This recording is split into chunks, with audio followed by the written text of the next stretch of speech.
Sarah Martinez had always been different from other girls her age. At 23, she worked as a graphic designer at a small advertising firm in downtown San Diego, but her real passion lay elsewhere. Every evening after work, she would drive to the local community center where she volunteered, helping military families navigate the complex world of benefits and support services. The tattoo on her left shoulder blade told a story that most people never bothered to understand. It was intricate and meaningful, featuring an eagle soaring above waves with the words Semper Fi scripted beneath it in elegant lettering. But what made people stop and stare wasn't just the beautiful artwork. It was the fact that Sarah had never served in the military herself. The problem started almost immediately after she got the tattoo 6 months earlier. At the coffee shop near her office, she overheard whispers from other customers. "Look at that girl trying to be something she's not," they would say, pointing at the visible edge of her tattoo when she wore sleeveless tops. "That's stolen valor right there. Probably never even met a Marine." The comments stung more than Sarah let on. She had grown up in a military family, but not in the way most people expected. Her older brother Marcus had been her hero since childhood. He was 8 years older, and when their parents died in a car accident when Sarah was only 12, Marcus had become her guardian, despite being barely 20 himself. Marcus had joined the Marines straight out of high school, and when their parents died, he was faced with an impossible choice. He could either continue his military career or come home to raise his little sister. Without hesitation, he chose Sarah. He left the Marines, got a job at a local factory, and worked double shifts to support them both while finishing his college degree at night. But Marcus never stopped being a Marine in his heart. He kept in touch with his unit, attended every reunion he could afford, and proudly displayed his medals and photos in their small apartment. He taught Sarah about honor, discipline, and sacrifice, not through lectures but through his daily actions. When she struggled with math homework, he would patiently sit with her for hours. When she was bullied at school for wearing secondhand clothes, he taught her to stand tall and be proud of who she was. The tattoo was Sarah's way of honoring not just her brother, but all the sacrifices she had witnessed growing up in the shadow of the military community. She had spent her teenage years attending military family support meetings with Marcus, helping pack care packages for deployed soldiers, and volunteering at veteran events. The Marines weren't just Marcus's brothers, they had become her family too. But explaining this to strangers was complicated, and most people weren't interested in hearing the full story anyway. They saw a young woman with a military tattoo and made assumptions. At work, her colleague Janet had made several snide comments about wannabe military girls, loud enough for everyone to hear.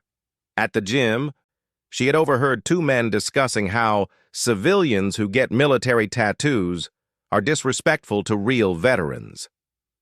The situation came to a head on a warm Thursday evening in September. Sarah was attending a charity fundraiser at the upscale Marriott downtown, an event organized to raise money for wounded veteran families. She had volunteered to help with registration and setup, arriving early to arrange tables and check in guests. The event attracted a mix of people, genuine military supporters, business leaders looking for networking opportunities, and unfortunately, some individuals who seemed more interested in being seen at a high-profile charity event than actually supporting the cause. Sarah wore a professional black dress with thin straps that left her tattoo partially visible. As guests began arriving, Sarah noticed several people glancing at her tattoo and whispering among themselves. She tried to focus on her duties, greeting attendees with a warm smile and directing them to their tables. But the whispers grew louder as the evening progressed. During the cocktail hour, a group of middle-aged women approached the registration table where Sarah was organizing donation envelopes. The leader of the group, a woman in an expensive silk dress with perfectly styled blonde hair, looked Sarah up and down with obvious disdain. "Excuse me, dear," the woman said in a condescending tone, "but I couldn't help but notice your tattoo. Are you a veteran?" Sarah felt her cheeks flush. She had been through this conversation countless times before. "No, ma'am, I haven't served, but this tattoo has personal meaning to me and my family's military service." The woman's expression shifted to one of mock concern. "Oh, honey, that's really inappropriate. Military tattoos are earned through service and sacrifice. You can't just get one because you think it looks cool or because you like soldiers." Other guests had begun to notice the commotion, and Sarah felt dozens of eyes turning toward her. She tried to remain professional and calm. "I understand your concern, but this tattoo represents my family's sacrifice and my connection to the military community through years of volunteer work." Another woman in the group laughed loudly. "Listen, sweetie, playing dress-up with military symbols is offensive to real veterans. My husband served 2 tours in Afghanistan. He earned the right to display military pride. You're just a civilian playing soldier." The conversation was attracting more attention now. Several other guests had moved closer, some nodding in agreement with the women's comments. Sarah felt her hands trembling as she tried to continue organizing the donation materials, but the confrontation was escalating. "This is exactly what's wrong with young people today," declared an older man who had joined the growing crowd. "No respect for tradition or what these symbols really mean. Military tattoos are sacred, not fashion statements." Sarah's voice was barely above a whisper now. "I'm not trying to claim service I haven't given.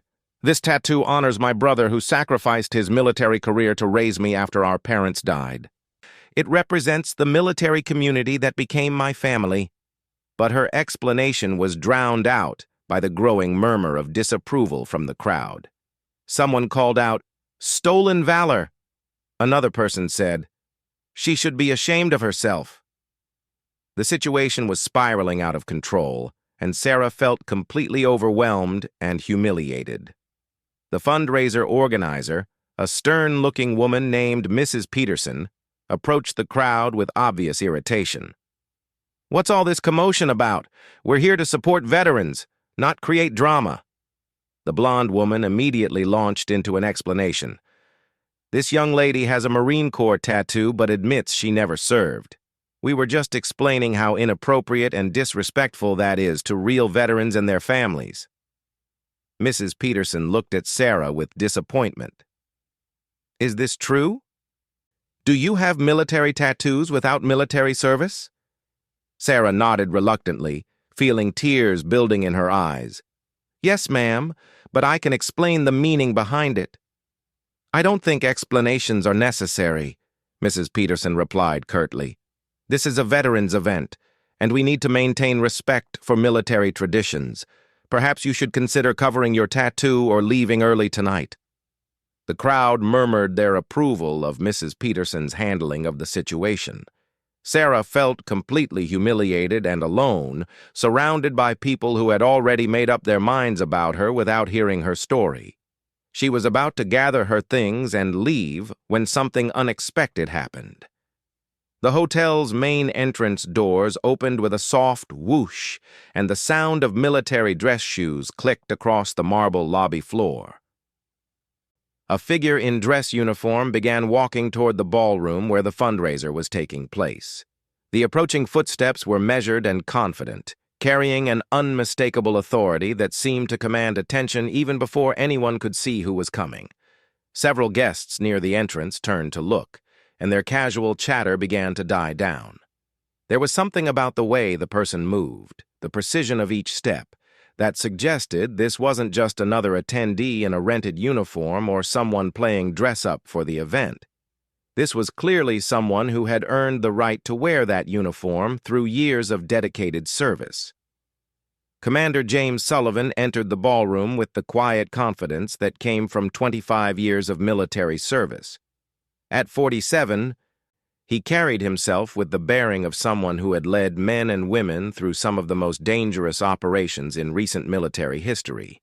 His dress uniform was impeccable, every ribbon and medal precisely placed, telling the story of a career spent in service to his country. Sullivan was in San Diego for a brief layover before heading to his new assignment at the Pentagon. He had heard about the veterans fundraiser through a colleague and decided to make a quick appearance to show support for the cause. As a Navy SEAL commander, he understood better than most the importance of community support for military families.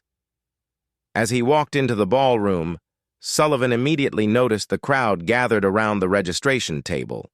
His trained eye picked up on the body language of the group, the defensive postures, the aggressive stances of some attendees, and, most importantly, the hunched shoulders and downcast eyes of a young woman who appeared to be the center of attention.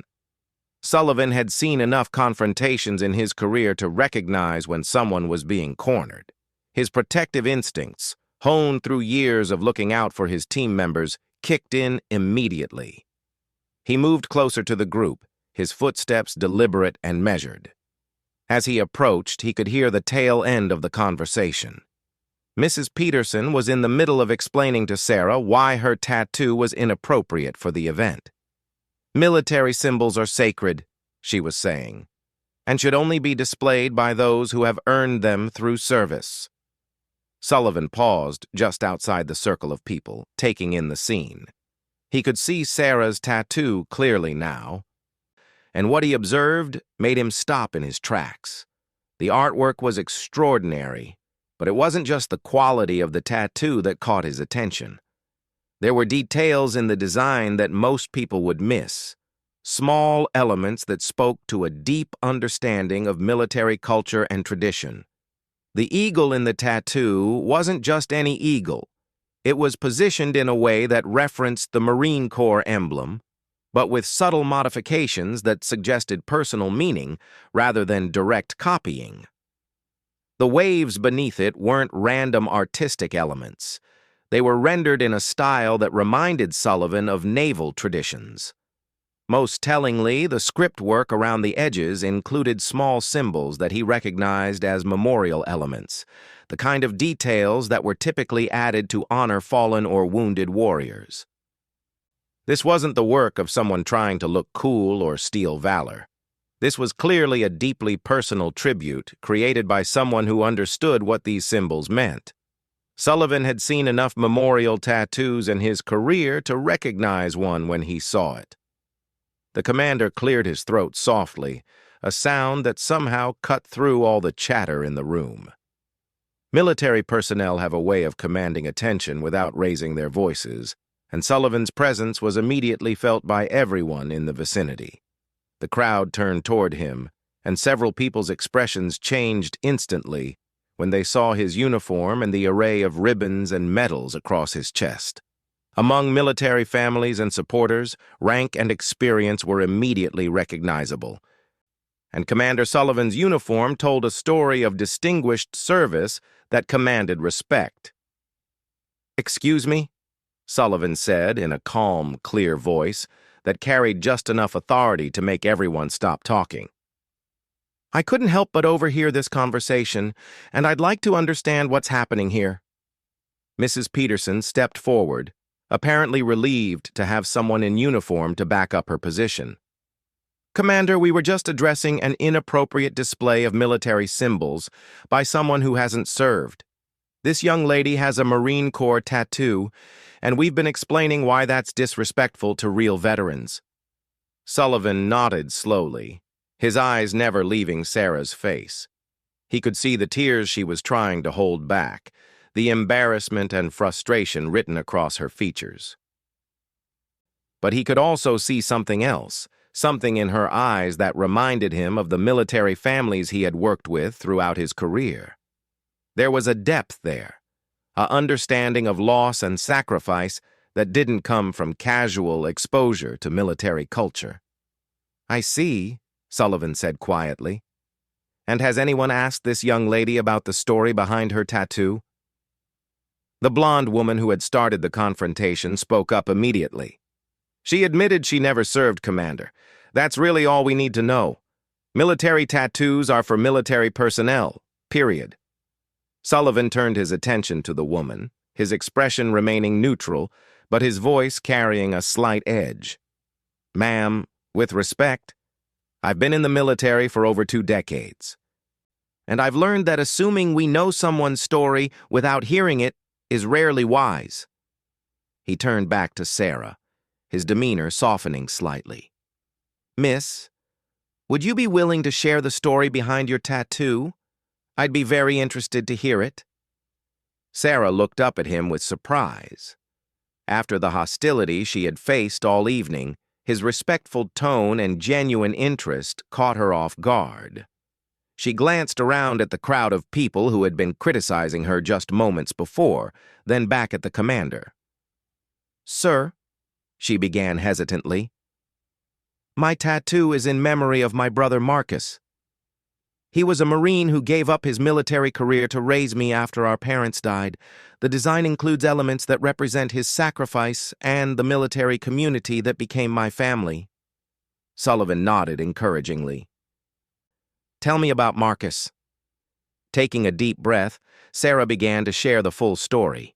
She talked about how Marcus had been her guardian and father figure, how he had sacrificed his own dreams to make sure she had a stable home and education. She described growing up surrounded by his Marine friends, attending military family events, and learning about honor and service through Marcus's example. As she spoke, Sullivan listened intently, occasionally asking clarifying questions that showed he understood the nuances of military family dynamics. The crowd around them had grown quiet, some people looking uncomfortable as they realized they might have misjudged the situation. "Marcus taught me that being part of the military community wasn't just about wearing the uniform," Sarah continued, her voice growing stronger as she talked. "It was about supporting each other, taking care of families, and carrying on the values even when the formal service ended." Sullivan asked, "Is Marcus still alive?" Sarah's voice caught slightly. "No, sir. He was killed in a construction accident 3 years ago. He was working extra shifts to help pay for my college tuition." She touched her tattoo gently. "I got this to honor him and to carry on his connection to the Corps. Every element in the design has meaning related to his service and sacrifice." The commander studied the tattoo more carefully, and his trained eye picked up details that confirmed Sarah's explanation. The memorial elements he had noticed earlier now made perfect sense.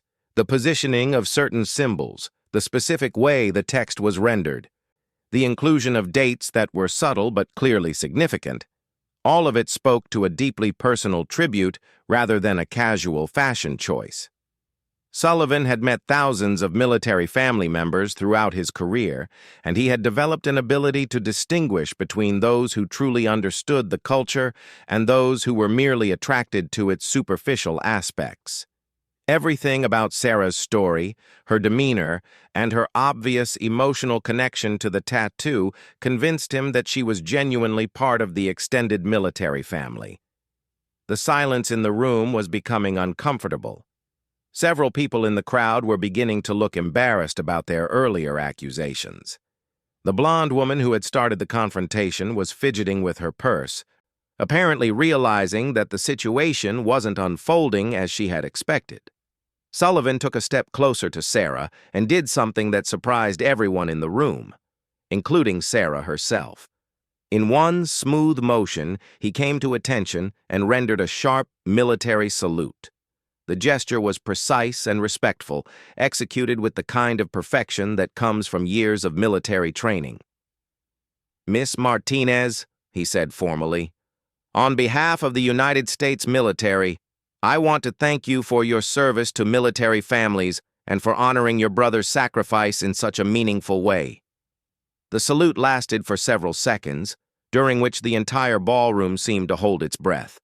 Military personnel and veterans in the crowd immediately understood the significance of what was happening. A senior naval officer was publicly acknowledging and honoring a civilian's contribution to the military community.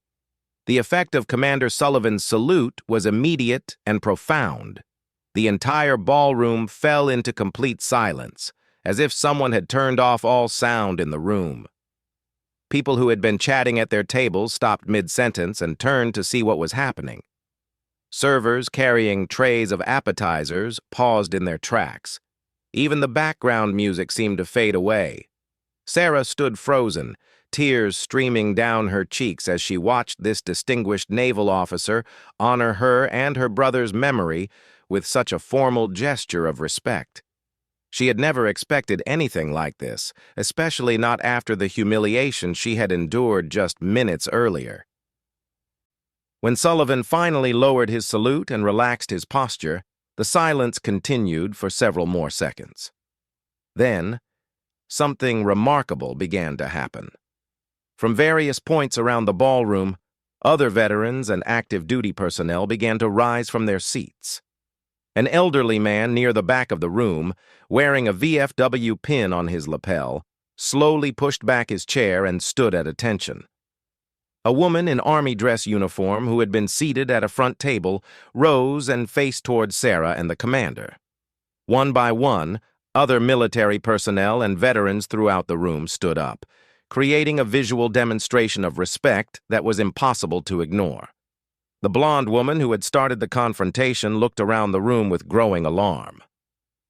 Her face had gone pale as she realized that her confident assertions about military protocol and respect had been completely contradicted by the very people who actually had the authority to make such judgments. Mrs. Peterson, the event organizer, appeared equally shaken. She had been so quick to side with the complainers, so ready to ask Sarah to leave, and now she found herself watching a room full of veterans showing respect for the young woman she had just tried to dismiss. Commander Sullivan turned to address the crowd that had gathered around the registration table. His voice carried easily across the ballroom, projecting with the clarity that comes from years of addressing troops in challenging environments. "Ladies and gentlemen," he began, "I think there's been a significant misunderstanding here tonight. This young woman's tattoo is not an example of stolen valor or disrespect. It's a memorial to her brother's sacrifice and a symbol of her own service to military families." He gestured towards Sarah, who was still trying to process what was happening. "Miss Martinez has spent years volunteering with military families, helping them navigate benefits and support services. She grew up in the military community, raised by a Marine who gave up his career to care for her. Her tattoo tells a story of sacrifice, love, and genuine understanding of what military service means." Sullivan's voice grew more forceful as he continued. "In my 25 years of service, I've learned that the military family extends far beyond those who wear the uniform. It includes spouses, children, parents, siblings, and people like Miss Martinez, who dedicate themselves to supporting our community. To suggest that her tribute to her brother is somehow disrespectful shows a fundamental misunderstanding of what we're really fighting to protect."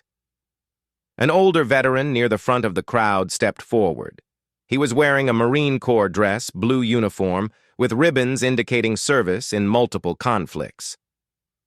"Commander Sullivan is absolutely right," he said in a voice that carried the authority of decades of military experience. "I served 3 tours with Marcus Martinez in Iraq. He was one of the finest Marines I ever knew, and his sacrifice for his sister was just as heroic as anything he did in uniform." Sarah gasped and turned toward the speaker. "You knew Marcus?" The Marine nodded, his stern expression softening.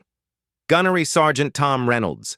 Miss, your brother saved my life twice overseas, and then I watched him make the hardest decision a Marine can make when he left the Corps to take care of you. He talked about you all the time, showed us your school pictures, worried about whether he was doing right by you." Reynolds addressed the crowd around them. "Marcus Martinez could have had a brilliant military career. He was being considered for special operations training, had commendations for valor under fire, and was respected by everyone in our unit. But when his parents died, he didn't hesitate for a second. He said his sister needed him more than the Corps did." The Marine's voice grew emotional as he continued. "Marcus told me once that raising Sarah was the most important mission he'd ever been given. He said teaching her about honor, duty, and service was his way of staying true to Marine Corps values even out of uniform." Sarah was crying openly now, overwhelmed by hearing about her brother from someone who had served with him. She had always known Marcus had sacrificed his military career for her, but she had never fully understood what that decision had cost him, or how it was viewed by his fellow Marines. Reynolds turned to look directly at the blonde woman and Mrs. Peterson. This young lady's tattoo isn't stolen valor. It's earned valor. She earned it by being the reason a good Marine knew his sacrifice mattered. She earned it by dedicating her life to serving military families. And she earned it by carrying on her brother's legacy of service in her own way. Commander Sullivan nodded in agreement. Gunny Reynolds is exactly right. Military service takes many forms, and supporting the military community as a civilian requires its own kind of courage and dedication. The crowd that had been so quick to judge Sarah now found themselves in an extremely uncomfortable position. The very authorities they had claimed to speak for were contradicting everything they had said. Several people began to quietly drift away from the group, apparently hoping to escape the embarrassing situation they had helped create. But the blonde woman wasn't ready to back down. "I still think it's inappropriate," she said defensively. "Military tattoos should be reserved for people who actually served in combat." Reynolds's expression hardened. "Ma'am, with respect, you don't get to decide what's appropriate for military families.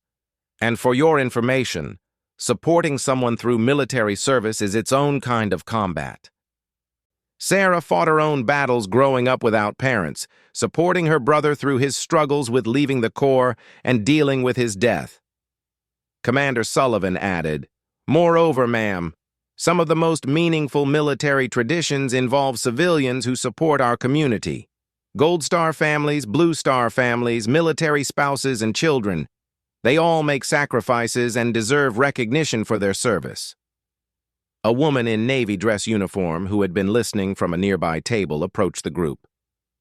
"Excuse me," she said to Sarah. "I'm Lieutenant Commander Patricia Hayes. I run a support program for military families, and I'm wondering if you'd be interested in speaking at some of our events. We need more people who truly understand what military families go through." Sarah looked surprised. "You want me to speak at military events?" "Absolutely," Hayes replied. "Your story about growing up in a military family and losing a veteran sibling is exactly what many of our families need to hear. You understand loss, sacrifice, and resilience in ways that can help others." Other military personnel began approaching Sarah, some to thank her for her volunteer work, others to share their own stories about family members who had served. What had begun as a humiliating confrontation was transforming into an impromptu networking session and support group. Mrs. Peterson approached Sarah with obvious embarrassment. "Miss Martinez, I owe you a sincere apology. I jumped to conclusions without hearing your story, and that was completely unprofessional. Would you be willing to speak about your volunteer work during tonight's program? I think our attendees would benefit greatly from hearing about your experiences."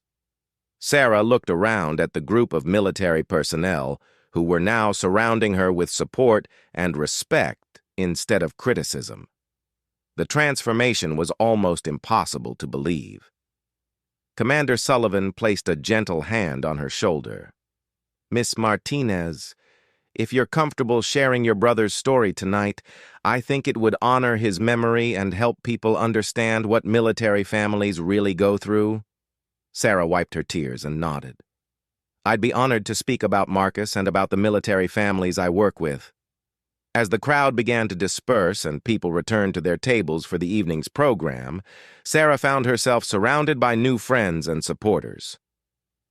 The same people who had been ready to condemn her an hour earlier were now asking for her contact information and inviting her to other military events.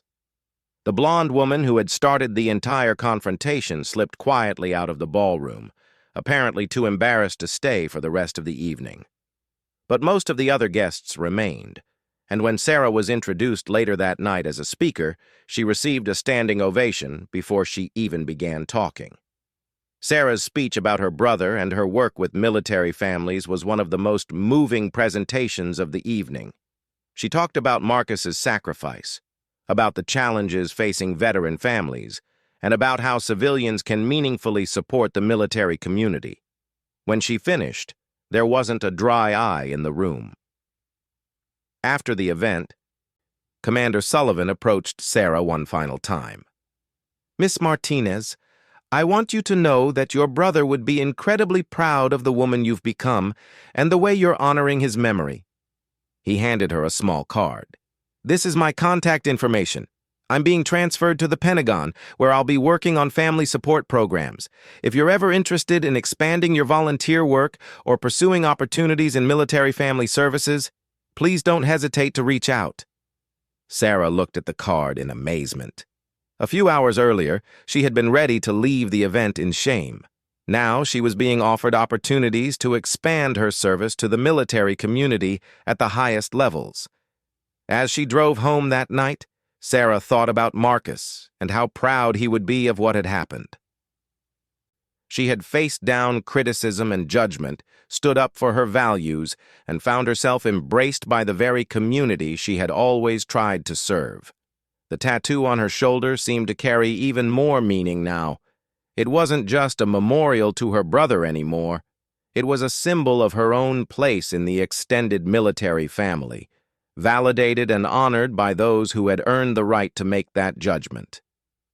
Sarah realized that sometimes the most important battles aren't fought with weapons or on battlefields.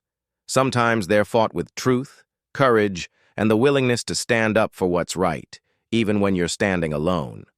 And sometimes, if you're lucky, you discover that you're not really standing alone after all.